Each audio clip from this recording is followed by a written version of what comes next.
ভারতের রাজধানী দিল্লির যন্তর মন্তর সোমবার পরিণত হয় হাজারো শিক্ষার্থী ও তরুণ-তরুণীর বিক্ষোভস্থলে।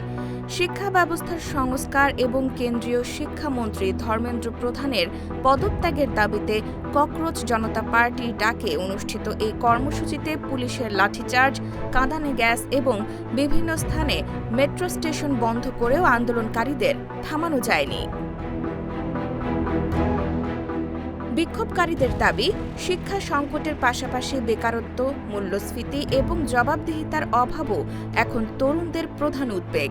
আন্দোলনের মধ্যেই সরকারের সঙ্গে আলোচনা হলেও এখন পর্যন্ত মূল দাবিগুলো মেনে নেওয়ার কোনো ঘোষণা আসেনি।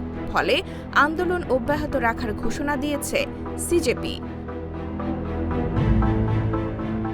স্বাধীন সাংবাদিক স্মিতা শর্মার মতে, এই আন্দোলনের সবচেয়ে বড় দিক হল এটি অনেকটাই নেতৃত্ব নির্ভর নয়, বরং সাধারণ শিক্ষার্থীদের স্বতঃস্ফূর্ত অংশগ্রহণই এটিকে শক্তিশালী করেছে।